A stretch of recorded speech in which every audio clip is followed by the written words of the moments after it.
அறிவோம் ஆன்மீக நாமம் அன்பர்களுக்கு என்னுடைய பணிவான வணக்கம். இன்று நாம் காண இருக்கும் பதிவு ரத சப்தமி. ரத சப்தமி என்பது சூரிய பகவானை வழிபாடு செய்யும் நாளாகும். ரத சப்தமினா என்ன? திதியில் 7வது திதி தான் சப்தமி. அதாவது பிரதமை, த்விதியை, திருத்தியை, சதுர்த்தி, பஞ்சமி, சஷ்டி, சப்தமி. திதியில் 7வது திதி தான் நம்ம சப்தமின்னு சொல்லுவோம். தை மாத வளர்பெறையில் வர சப்தமியை தான் நம்ம ரத சப்தமி அப்படின்னு சொல்லுவோம்.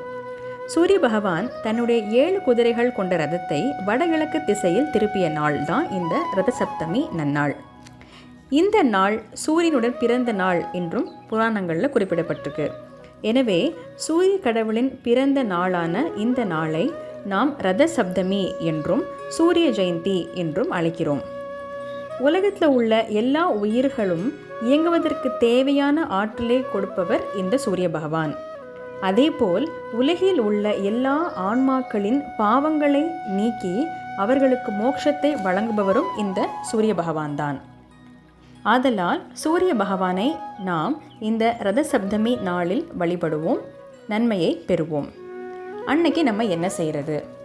அதிகாலை எந்திரிச்சு சுத்தமாக குளித்து நம் பூஜை அறையில் விளக்கேற்றி சூரிய பகவானை மனதார நினைத்து தூப தீப ஆராதனைகளை செய்து கோதுமையால் செய்த பிரசாதத்தை நைவேத்தியமாக வைக்கலாம்.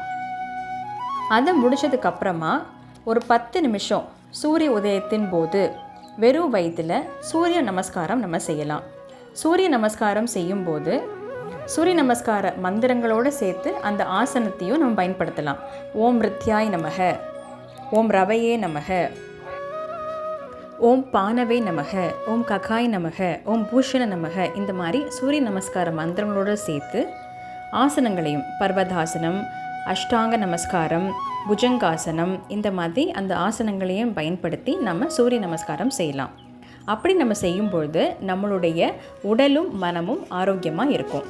அப்போது நம்ம ரத சப்தமி நாளில் சூரிய நமஸ்காரம் செய்கிறதையும் ஒரு வழக்கமாக வச்சுக்கலாம். ஓம் கிழக்கு முகமாய் கிரீடம் தரித்து கீர்த்திகள் விளங்க வருபவனே, பத்மாசனத்தில் வீற்றிருந்து வான வீதியில் வலம் வருபவனே, தங்கரதத்தில் தாரணீயக்கும் கதிரவனே உதித்தெழுவாய், செம்பரத்தி நிறமாய் செஞ்சந்தனம் பூசி சதுர்ஜோதியாய் திகழ்பவனே, 7 குதிரைகளை கூட்டி எழிலுடன் அமர்ந்து 7 உலகங்களை காப்பவனே, பொன்னிற கதிரால் புவனம் காக்கும் ஆதித்யனே உதித்தெழுவாய். ரத சப்தமியை பற்றி எனக்கு தெரிந்த சில தகவல்களை உங்கள் கூட நான் ஷேர் பண்ணியிருக்கேன். பயனுள்ளதாக இருக்கும் நம்புகிறேன். மேலும் மற்றொரு பதிவில் உங்களை நான் சந்திக்கிறேன். நன்றி, வணக்கம்.